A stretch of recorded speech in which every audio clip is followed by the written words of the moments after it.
Hi,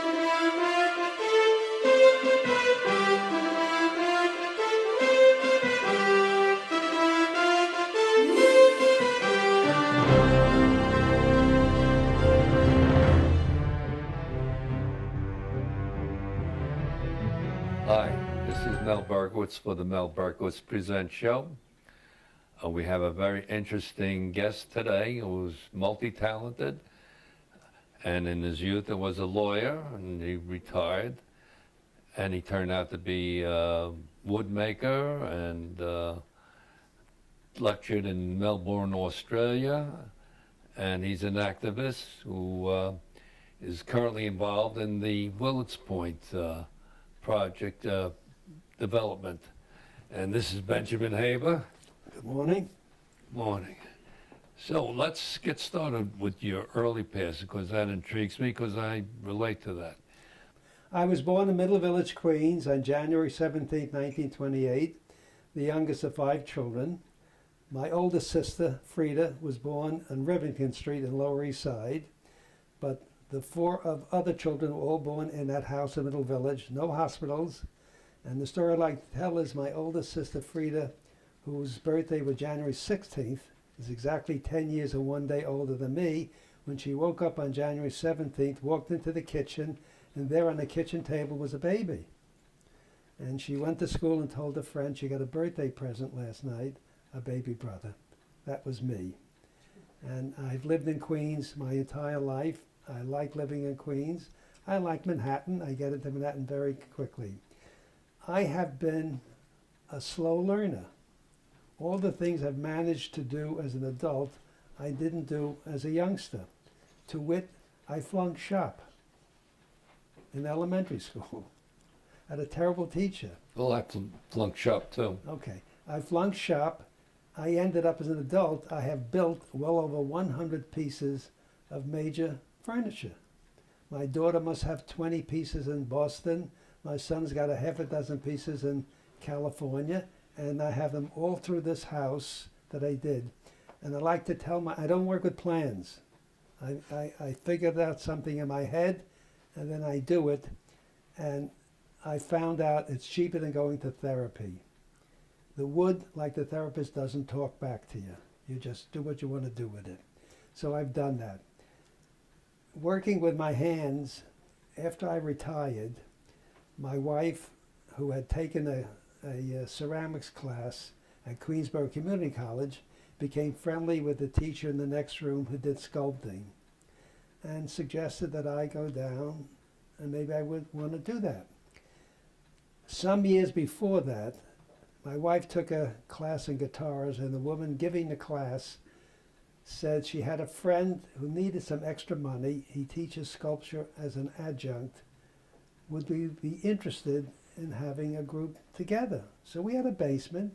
We got 10 people to come down every Thursday. He came with his father-in-law, and we started to work with clay. And after 8 sessions, it was over. Everybody's bust of the father was terrible. Mine looked like the father-in-law. I had this clay piece, and it was over, but I didn't know how to finish it. So my wife would put it in the basement. I bring it back up. This went on for years. The nose got off, the ear got off. When I retired and took the sculpting class, I found out how to do it, and I finished it. And that's the man right over there. That's the piece. Looks just like his father-in-law. But then I've gone on, I've done all kinds of sculpting things. Yeah, we'll show it around the house. I did. I've managed to do, when I was a teenager and found out about the Holocaust, I wrote a poem. It said, aunts, uncles, cousins, some old, many young, fuel for the smokestacks belching death. I never saw them, nor shall I ever. As an adult, when I was doing sculpting, I remembered the poem, and it was an inspiration for me to do a piece about the Holocaust. I gave one piece to the Holocaust Museum in Glen Cove, which was on exhibit there for a few years. I gave another piece to the Holocaust Museum at Queensborough Community College, which is on permanent display there. Anybody who goes there and goes, which is an interesting museum, goes into the library, there's my piece on permanent display. Yeah, I was there in on the beginning of it. Okay. And I also gave one piece to my daughter's synagogue, and one piece to the Jewish Center of Kew Garden Hills here in Flushing. And not to the Museum of Jewish History or the United States Holocaust The Museum. Museum of Jewish History wasn't interested because they were only interested in things that had direct contact. For example, clothing that a Holocaust victim would wear, things like that. The piece that I just did, which I'll show you, which came out the best of all the ones I did, I'm thinking of offering it to the Jewish Museum. I don't know whether they'd be interested, but I will take it up with them. But I still do the sculpting. I do maintain a nice garden. I like to deal with that. And I'm still involved in civic things. Yes, with Willets I Point. was not involved as a teenager with it, but when I moved into this neighborhood, Lefrak wanted to build a high-rise apartment complex in Flushing Meadows Corner Park on top of Willow Lake. And I got involved in that, and that never happened.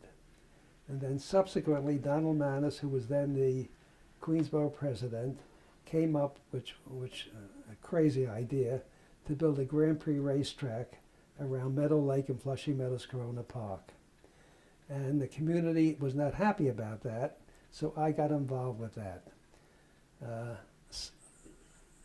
Ultimately, I became the chairperson of the group. I like to say the one who had it before me was assassinated, and I got the job. So we ended up, and we fought it vigorously. And we did a good job. We got the New York Times to come out against it. Television programs came out against it.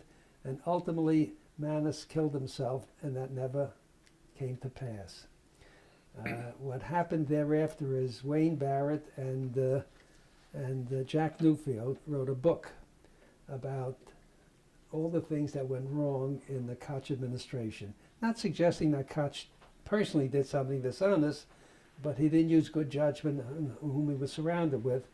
And there's a whole chapter in that book about Koch and Maness and this racetrack.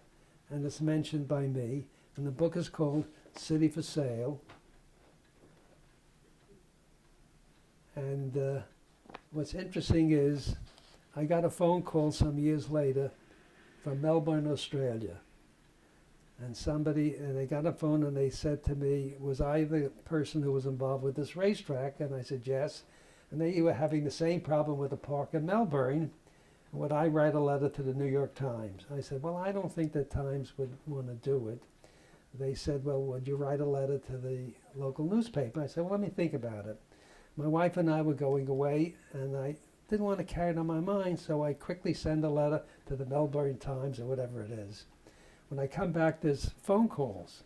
The letter was printed with a big black headline, and they were having a big rally. Would I come to Melbourne and be the keynote speaker? I didn't really want to go, but I was retired, and I really had no reason not to do it. I had recently undergone therapy on my knee, and I told the therapist, I won't be here for 2 weeks, I'm going to Melbourne, Australia. So I went to Melbourne, and I was a keynote speaker, and ultimately they lost. They built the racetrack. But what's interesting is, at one of the meetings I went to, a woman came to me and said, Mr. Haber, you go to the same physical therapist as my daughter. I said, you can't cheat on your wife. This is 3,000 miles away. She said, what do you mean? Well, it turns out that my therapist told her daughter, one of my patients went to Melbourne, Australia. And the woman said, when I spoke to my daughter on Sunday, she said, I told my daughter, there's a man here from New York talking about the park. And she said, oh, yes, he goes to my physical therapist. So that was interesting. But if you like, what I did, I made a copy of the front of the book and the chapter that deals with me. And what I like to do is what the authors did. Wayne Barrett wrote, Ben, thanks for leading such a grand fight. You're a citizen crusader. And Jack Newfield wrote, to Ben, the first Donny Buster with respect. So I feel good about that. Yes. Now, what happened to was, once I got involved with this, then the next thing I got involved in was with Willets Point.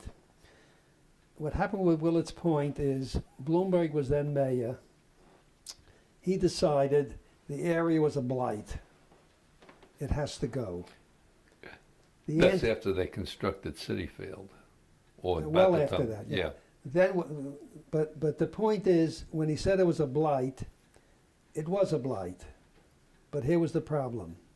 The blight was not caused by the small shopkeepers.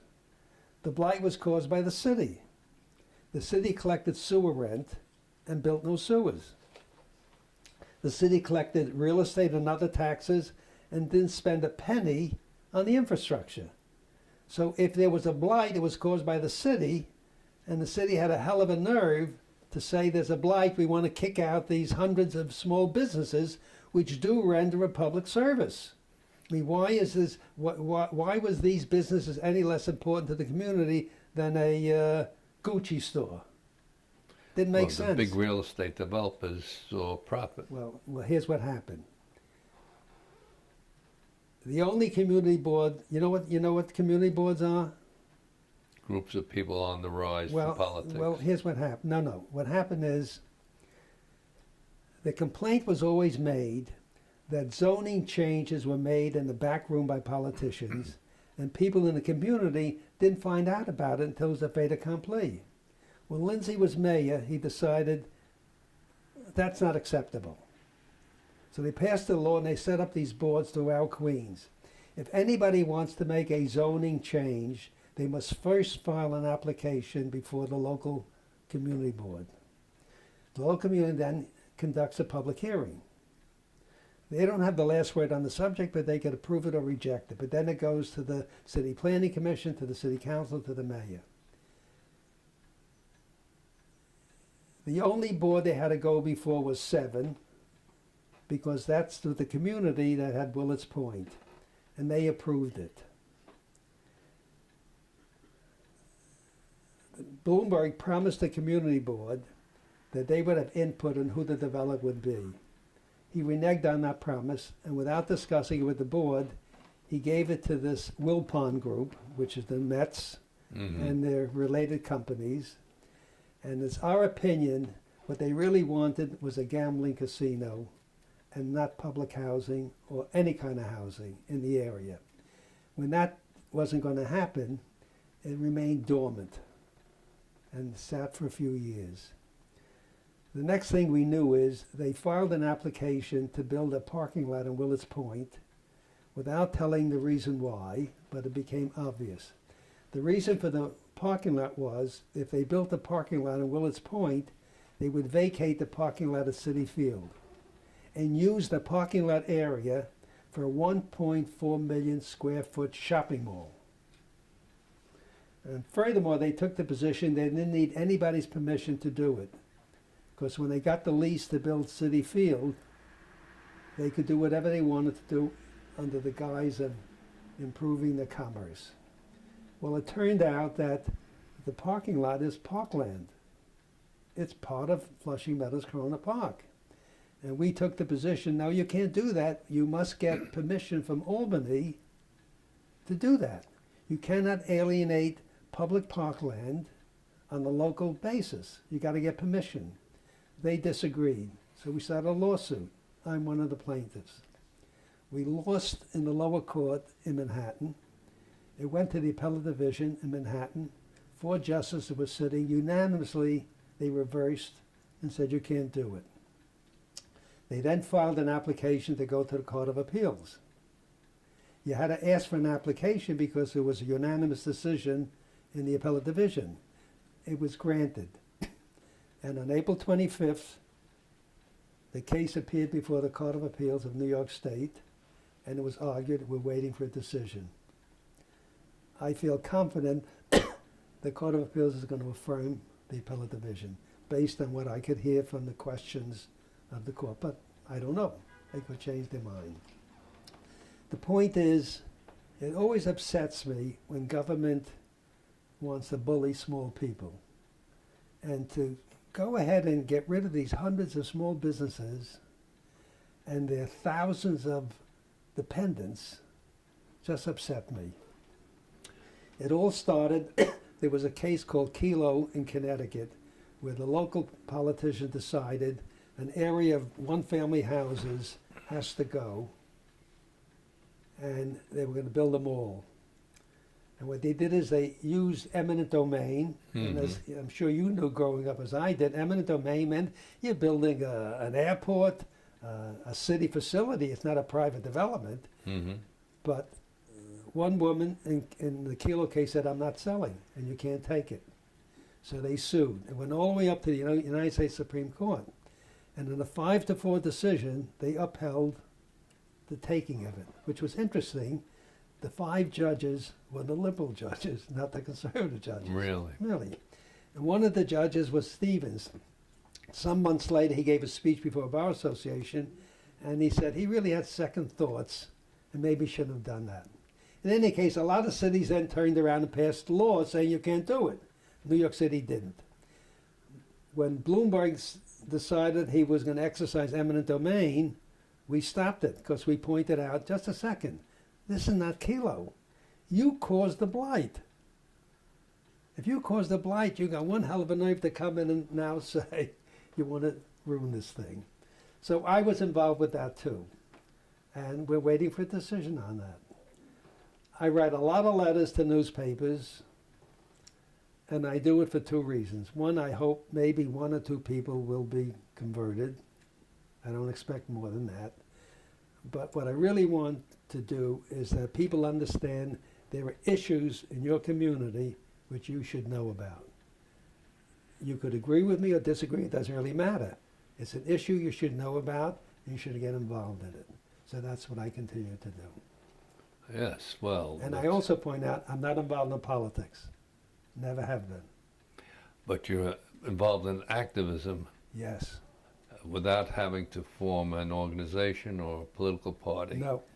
I'm not interested in any political office. But so how do you get people to rally around your activism? Well, you write letters, you go to meetings. When we were fighting the racetrack in the park, under the Uniform Land Facilities, there were 6 community boards that touch upon the park. So we had to go before the 6 community boards. But I went before every community board in Queens. And I told them, in Far Rockaway, this doesn't really involve you, but it could involve you. I'm here to tell you what the issue is. I'm not here to ask you for money. I'd like to walk out of this meeting with a resolution which you are against this racetrack. I got them all, they all agreed. You're very persuasive. Wait a minute, didn't help me any. Manis didn't agree. He approved it.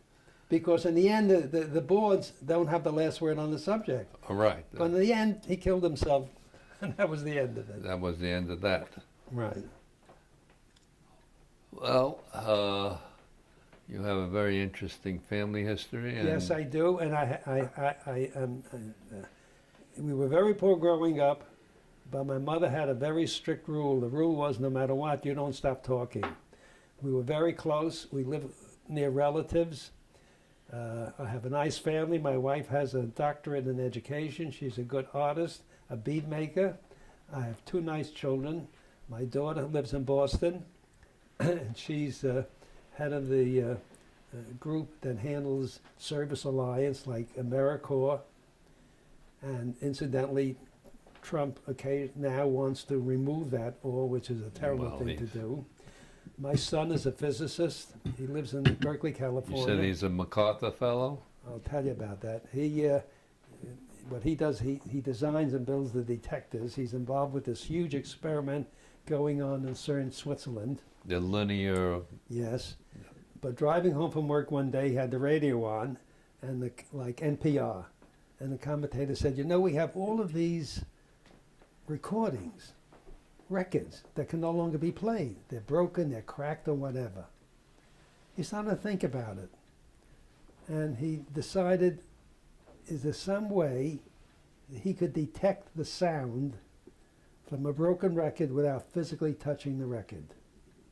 And he figured out that when we look at an 80 record, the grooves look smooth. You mean a 78? 78. The grooves are smooth.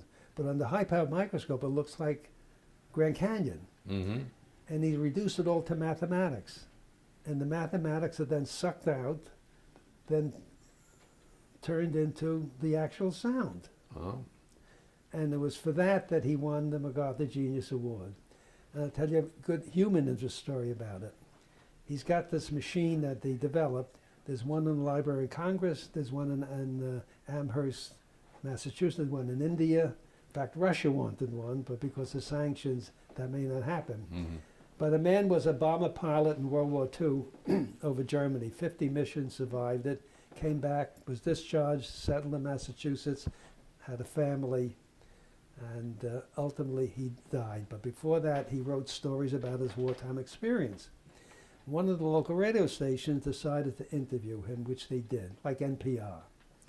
After he died, a grandson was born to one of his children. And of course, the grandson never saw the grandfather, but he did read the stories. When the grandmother died, they were cleaning out the garage. He finds an envelope, takes it out. In the envelope are 278 records broken in half. It's the recording of the grandfather. Mm-hmm. He took it to Amherst, Andover, it's Andover, not Amherst, where one of the machines in operation, and the young kid heard his grandfather speak. Oh, fantastic. That's what it is. So I think with it all, I've had a very good life. I'm approaching my 90th year. I still play tennis. I go to the gym. I'm beginning to feel it, but I force myself to do the things that I do. I think the important thing is that you got to keep your mind active. My mother said, if you stop running, you die. So I keep moving. Why don't you read the story about your mother that you gave? Okay. I have over the years been writing a lot of stories, which my daughter then published, self-published. And one of the stories I liked is called The Gift.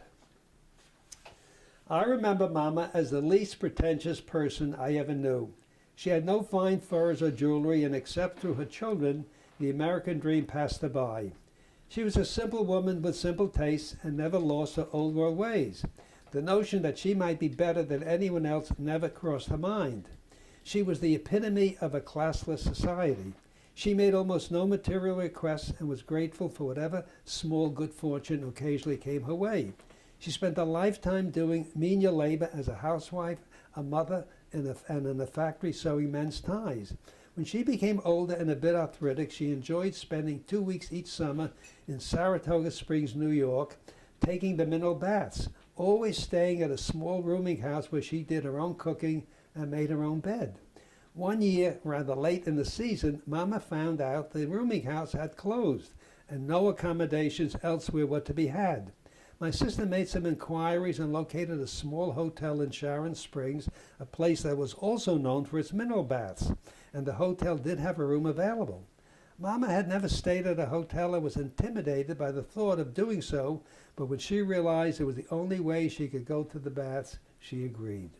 When she returned home, my sister helped her unpack, and while so doing, she noticed a small gift wrap package. "What is this?" my sister asked. "A present," Mama said. "Well, I can see it's a present, but for whom?" my sister asked. "It's for me," Mama said. "Who gave it to you?" "The chambermaid," Mama replied. "Mama," my sister said, "when you go to a hotel, you were supposed to give the chambermaid a gift. Why on earth did the chambermaid give you a gift?" "Because," Mama said, "I helped to make the beds." That's a cute story. So I have a lot of stories about my mother here. Yeah, she was unusual. One of my favorite stories, if you want to know, is my father had a younger brother who was probably mentally disabled, never married, never had any money or anything. He'd come around once or twice a year, and my mother would feed him. We'd give him some clothing if we had. If we had a few dollars we could spare, we would give it to him. And then my father died, and he came in, and then he stopped coming around. My mother wanted to know what happened to him. I must have been 22 at the time. So I said, I'll look into it. And I went to the Missing Persons Bureau. I really had nothing I could tell them.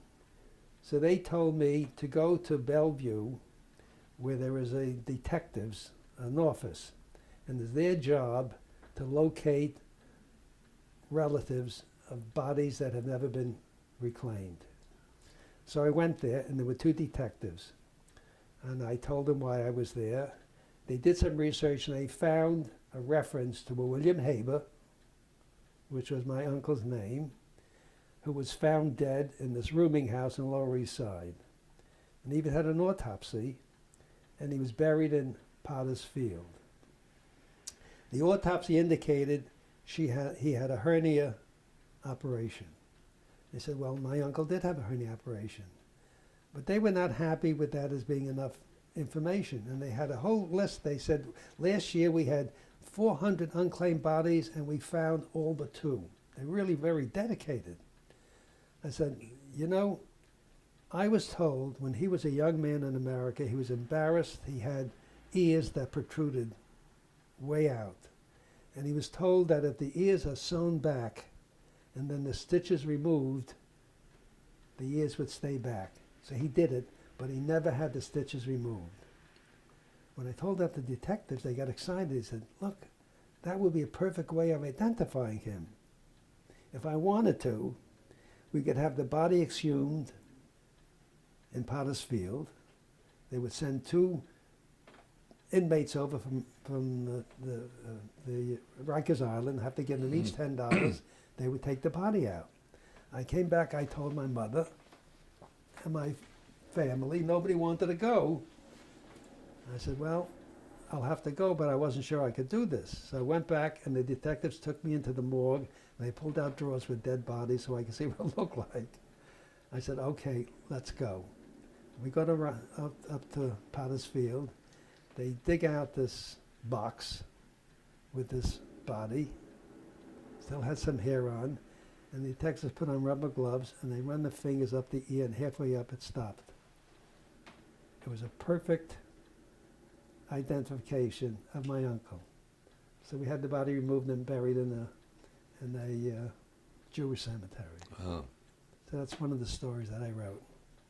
I called it A Stitch in Time. Appropriate. Yes. It's a shame he died alone. Well, I'm glad my father was dead. He didn't have to go through what I had to go through to identify it. Yeah. He had a terrible life. In fact, he was named after his father, and Jewish people, and the reason for that is his father died while the mother was pregnant. Oh. So he really had not much of a life at all.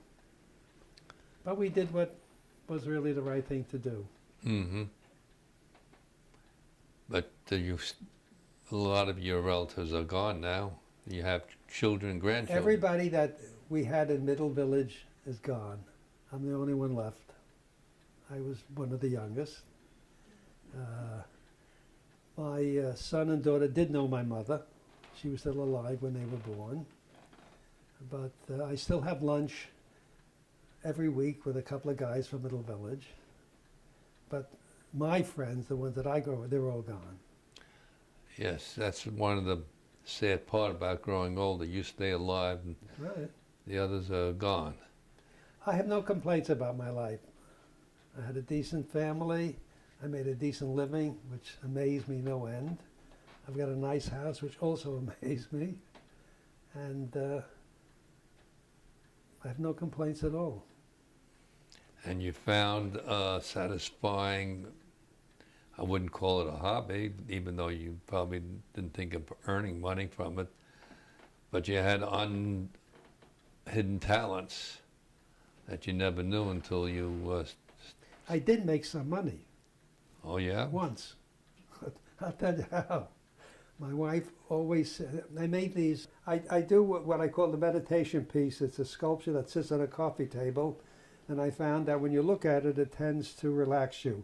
In fact, my meditation pieces are all over this country. I've given them to every one of my nieces and nephews. So they're in Arizona and California and in Washington and Florida, everywhere. The Japanese had something about it. When you look at it, it sort of relaxes you. So I've been making those things. And my wife once said to me, there's one right over there now. See it on a coffee table? Over there? Yeah. My wife said it would look very nice in an upscale store in Manhattan. So one day we're going to the Metropolitan Museum and we're walking up Lexington Avenue, and at 81st Street and Lexington Avenue we stop in front of this beautiful eyeglass store. Very nice. And my wife says, you know, your pieces will look good in this window.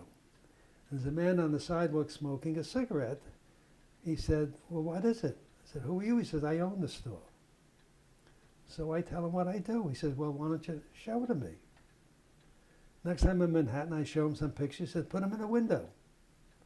So we put about 10 pieces in the window.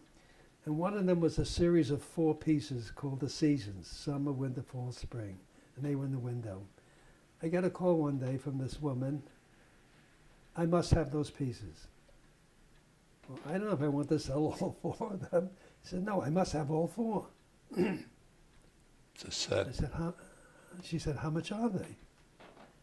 I said, $5,000. I'm taking them.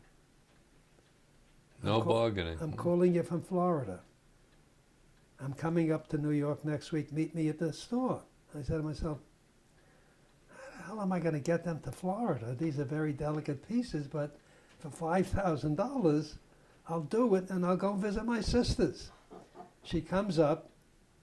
No, I don't want them. I want them in my apartment at the Carlisle Hotel. So the guys in the store said, you should have made it more. So she bought them. I sold another piece over the years, but that was it. I'm not really involved in that. Well, you're not doing it for the No, make a living. no, it's nice to work with your hands. Mm-hmm. It's nice to make something out of nothing. And the story I like to tell is Aaron Copland said he wakes up one day for breakfast and there's a note in his head. He doesn't know what it is. He doesn't want it. He has lunch, the note is still there. It's a pain in the neck now. He wants to get rid of it.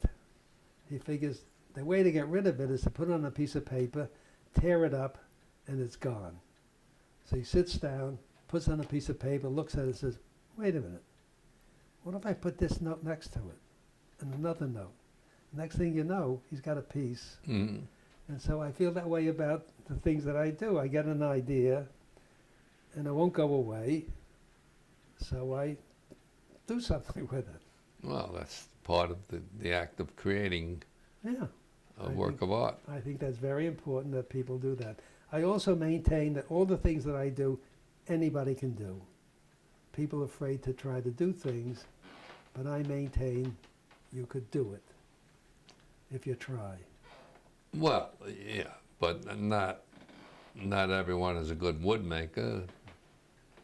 It's not that difficult. It all started, by the way, I told you I flunked shop. It started because my wife would come back from the supermarket with a 5-cent magazine called Woman's Day, and I would flick through it. And once a year in that magazine, they had a carpenter who would design 5 pieces of furniture, early American, French, whatever it is. And one day I look in this magazine, which I still have, this is 50 years ago, and he designs 5 chests, early American, Spanish, whatever. And one of them was Spanish, which I kind of liked. And you could buy the plans for $1. So I send the guy $1, I get the plans, which I still have. And it was 3 feet by 6 feet, but I wanted to make something for the dining room that was too small, so I had to cut twice to make it 6 feet by 6 feet. It took me a year to do it. It drove me crazy to do it. And it came out magnificent. It's in the other room now. Uh-huh. But I said to myself, I will never, never, never work with plans again. Never. I never have. I make a sketch in my head. I figure out how to do it. I think about it for 3 or 4 weeks because in that period of time, I run across what would be a mistake. And if I made the mistake in the middle of it, what good is it? So I would resolve it in my head. Then after 3 or 4 weeks, I would sit down and maybe do the piece.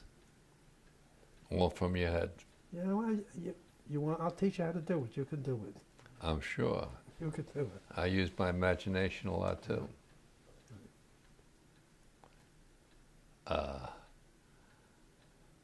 There are things I did in the labs that I figured out. So you can't do it initially as a first time, and you need the experience. Right. So the same thing is it's true in your case. If that chest in the dining room was a bust, I probably never would have done another piece. Mm-hmm. And nothing succeeds like success. Exactly. Yeah. That happens all the time. What about the guys who make the planes and the guy who makes the electric cars? I'm sure he had it in his head before they designed it. My wife could show you she does excellent beading. She could be a professional with her beading. The New York Times has a thing called Metropolitan Diary. The what diary? It's called Metropolitan Diary. And what they do is they will occasionally, if they like it, they will print a story that, not a long story, but something very short that does it. So here, let me show you what I mean. Just 1 second, I gotta find it.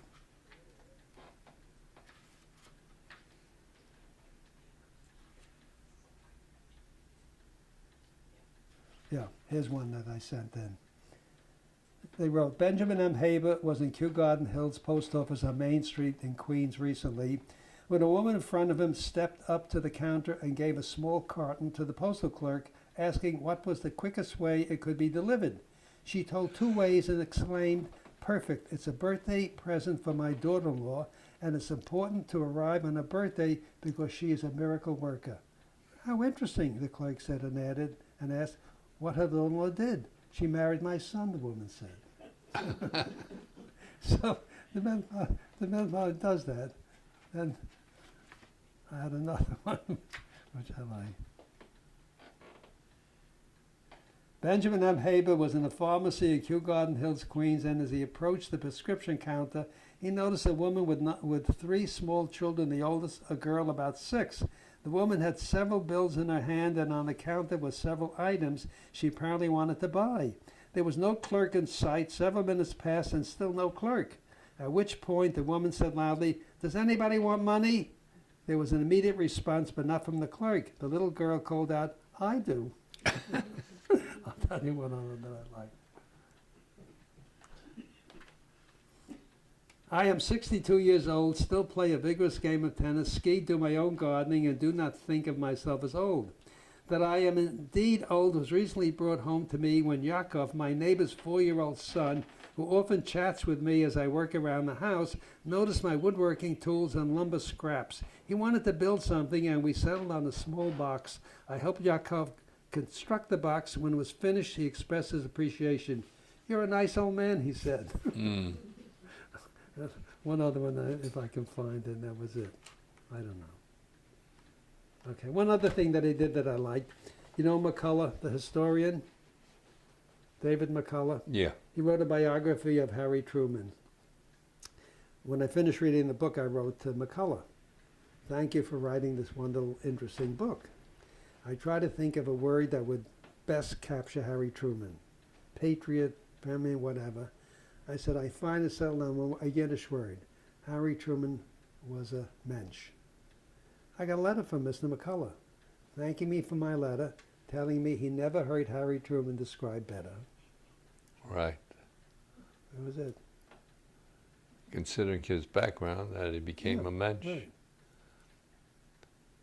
Well, I've had experiences like that.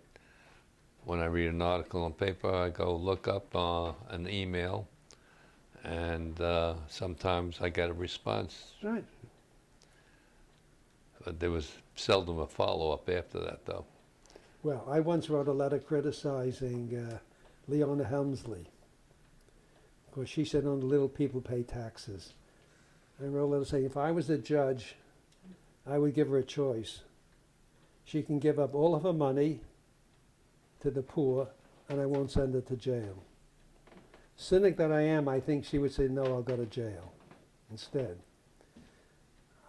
My wife gets a phone call, picks it up, a man calling me, and he yells at an anti-Semite. Her real name was Rosenthal. Who? No. Leona Helmsley? Well, she was Jewish. Yeah. But my wife missed the boy. She should have said to the man, I'll tell him when he comes home he's in the synagogue saying Yiska. But she missed the point. You've talked about your children and your family and siblings and everything. How are your grandchildren doing? My son has a son and a daughter. The son just graduated from high school, and he's going to, in the fall, to USC. He is majoring in being a composer of modern music. They're nice kids. I hope he makes a living doing that. And my daughter has two sons.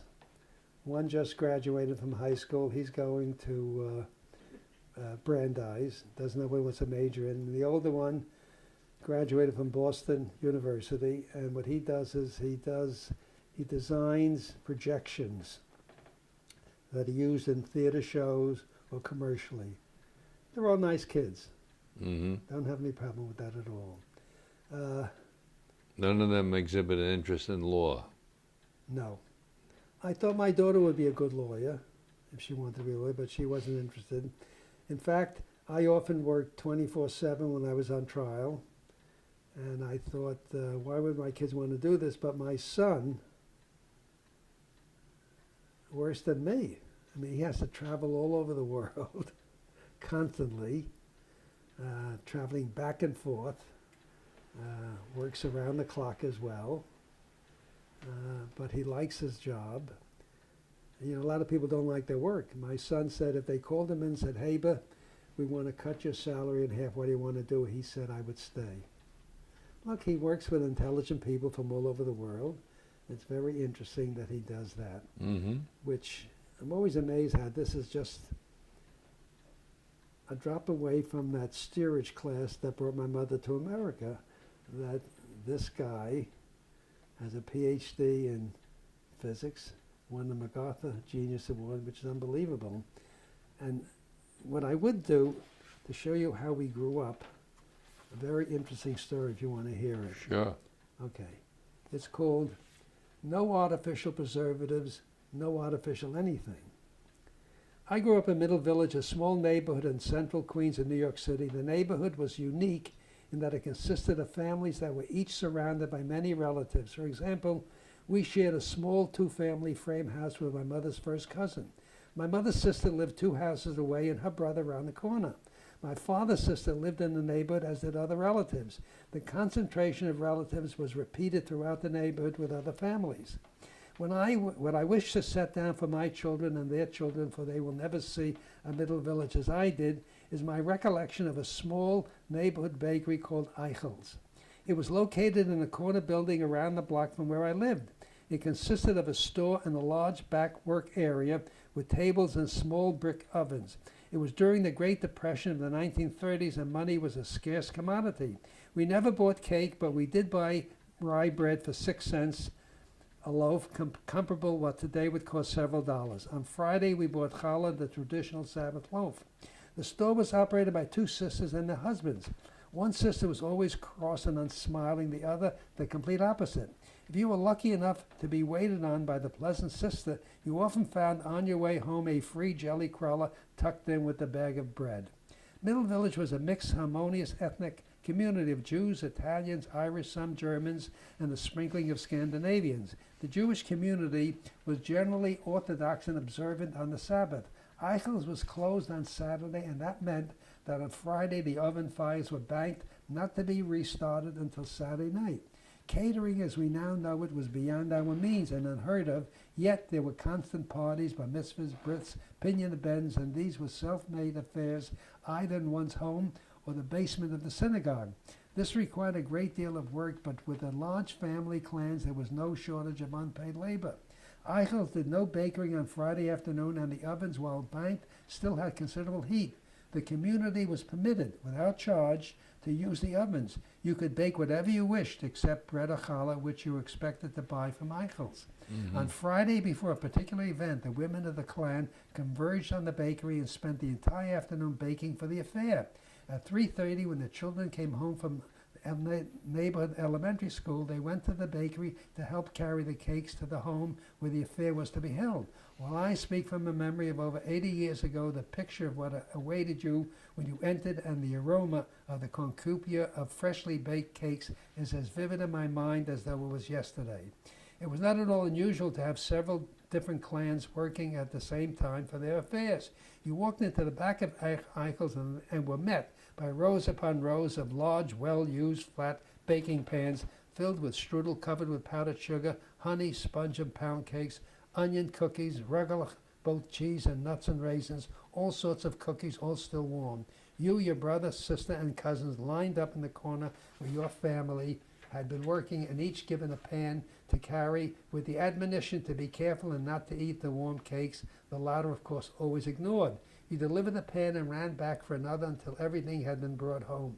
To this day, I do not walk into a bakery without the urge to walk into the back room, hoping to see those wonderful women turning out the handmade miracles. I do not, of course, and I know that even if I did, I would not see them, for they and that era are gone forever. Mm-hmm. Okay, now let's see some of your work. Fine. Come. Okay, this piece, 2 pieces here, and the book I did, took me over a year to build. And I like to work, I make little pieces with cigar boxes. There's one right here.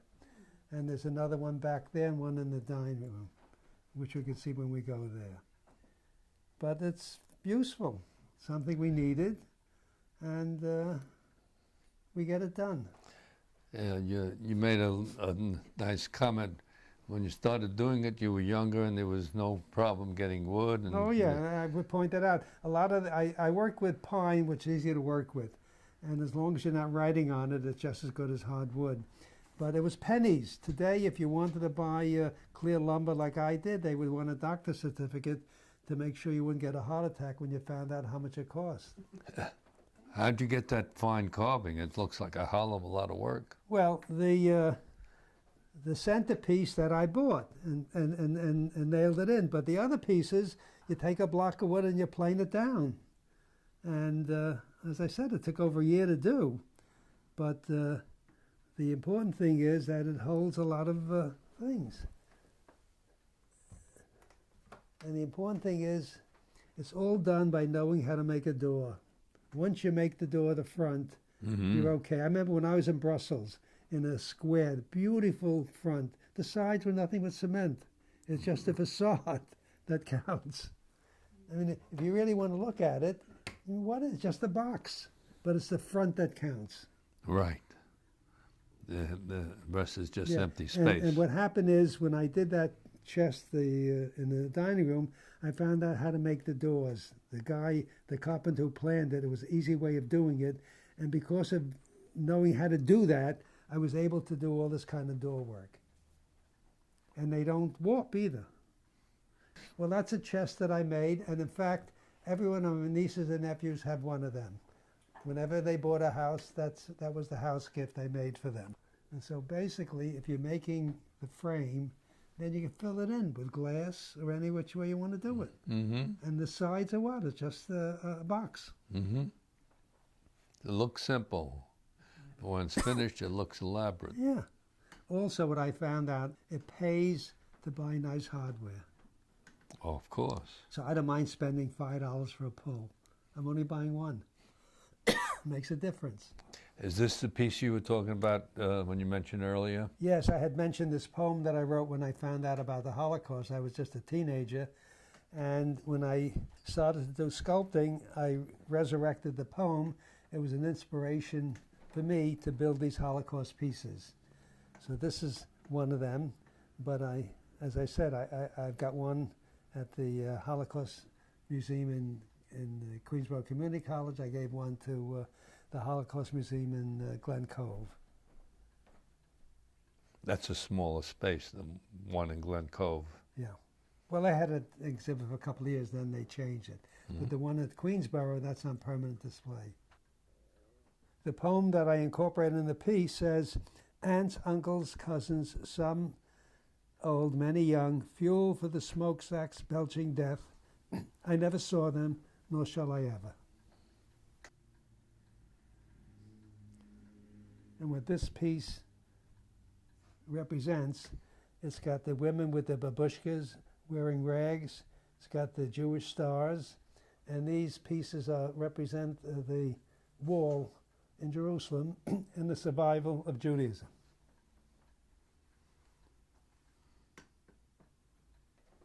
Now, this is a piece that I made out of cigar boxes. And it turned out it just works well for let me show you, for CDs. I also made the sculpture which just fits very nicely on top of that piece.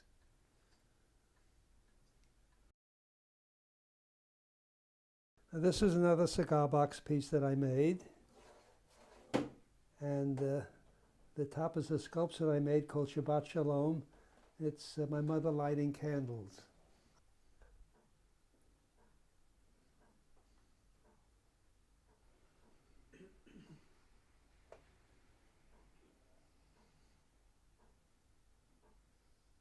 This is the piece that I did. It's my hand and my wife's hand, and it says, "Grow old along with me, the best is yet to be." I did this in 2002.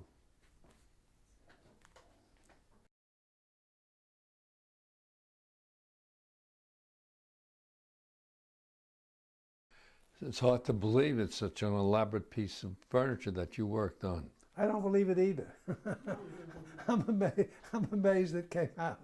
But it did. And what I like about it is that I use stain to do it and wax. And this has really aged very nicely over the years. The color gets deeper and deeper and deeper, and I like it. It's a nice piece. What's going to happen when I'm gone with this piece? I don't know. So you make the frame, and then you insert whatever you want into it, glass, metal, whatever you want to do. There's no end to what you could do once you got that frame built. Right. And the frame is made where the stress is opposite side, so it never warps. Fabulous.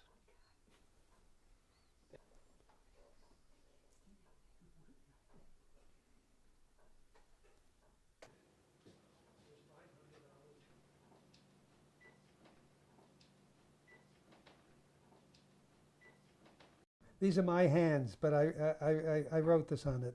No man can feel himself alone the while he bravely stands between the best friends ever known, his two good, honest hands. Huh. This is the garden that I work on. It's a lot of work, but I just feel it's so beautiful to look at. It gives me a lot of joy.